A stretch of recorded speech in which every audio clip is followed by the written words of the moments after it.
One of the pieces of equipment that was in their PSK was a Mylar survival blanket. This stuff is pretty slick stuff. We'll be going over some different uses of it. I'll show you how to put up a quick shelter with it using this and just other natural materials. We will also be maybe doing 2 shelters, maybe not, I don't know, depending on the time I have. I also want to show you how to do a rain catch and how to signal with it.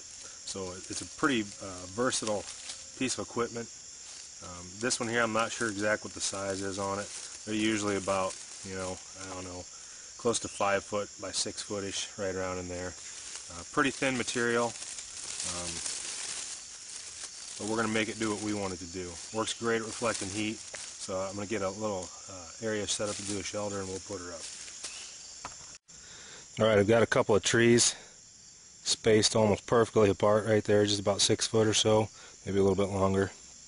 Got my Mylar blanket laid out, survival blanket, and what I'm going to do is use those stakes. They're made out of cedar branches I just broke off real quick, and some basswood bark that I took a small branch off of and stripped that off, and show you how to do that, kind of using both natural and man-made materials. And we're going to do a real quick pup tent. Alright, so I've got a piece of basswood bark, got my Mylar blanket, I got the middle of it right here. I'm going to take a handful of just this grass right here. Oops. And I'm going to wad it up in a ball. I'm going to place that in my material, since it doesn't have any grommets. I'm going to take this piece of basswood bark and make it into a slip knot. I'm going to put that around that butt in the grass and tighten it down. Now, I'm going to wrap this around my tree. Put that down just a little bit. Wrap this around my tree and tie it off. Now I'm going to do the same thing to the other side. Alright, I've got both sides tied up now. Grass buttons and basswood lashings. Now I'm going to stake out sides and show you how to do one and then show you the finished product. Alright, now I'm going to come over to this corner.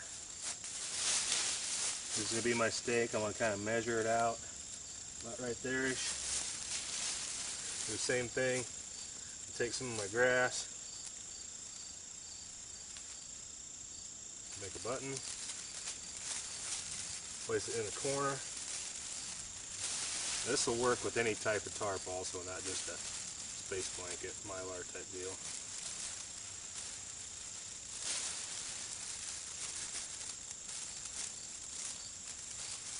Tighten my slip knot. Again, measure it out.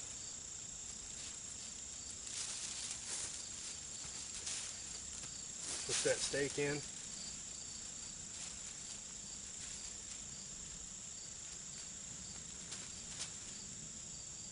I'm going to tie that baby off.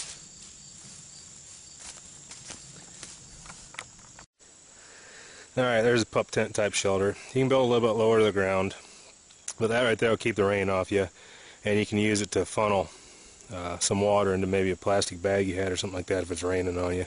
Once again, not a perfect shelter, but for something that comes in such a small package, it's not too bad.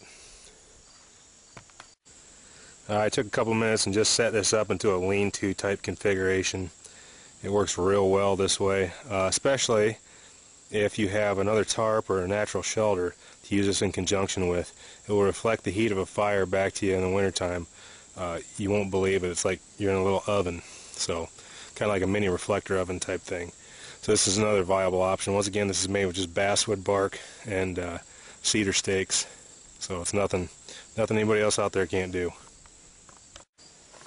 Alright, set up in this configuration, we can use this for a shade shelter in an arid environment, as long as we're not worried about any rain. But you can also use this for a rain catch. If you just bring those poles in a little bit closer and put a weight in the middle of it, it'll catch rain and hold water for you. You might have to dig a depression also, but I'm not going to go through the effort of digging a depression. I think you guys can figure that much out. Also, if you need this for a signaling device, this is how you want to rig it. You want to rig it elevated so it gives you shadow. It's also going to give you movement from the wind. You can see the wind moving it a little bit. You want it out in the open area where a plane or rescuers can see you. Also, the reflective nature of this is going to reflect the sun right back around and really make it pretty glary and easy to be spotted. One more thing that we're going to do with it is going to be make an emergency poncho out of it, and that'll trash it out. So it'll put a hole right in the middle of it, but that's alright. Alright, for our poncho, I've got this thing folded in half. The duct tape off of my personal survival kit is going to be key for me here. I'm going to kind of find the middle, stick in it. I'm going to place that duct tape right across there. Mylar, once it rips, goes pretty quick. So, we don't want it to rip. So now, I'm just going to put my PSK knife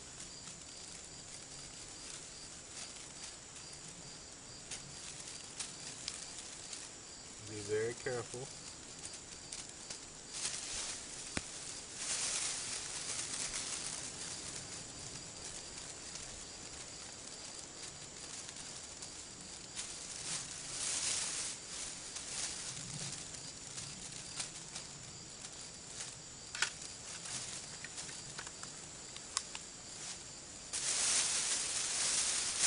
And that makes your hole for your head. And since you've got that duct tape there, it keeps it from tearing. And I will model this in a second. Alright, can you see how that neck is keeping that from tearing out? And all you do is take and tie. I just tied another piece of bark around my waist. Pretty hot, but it'll get the trick done.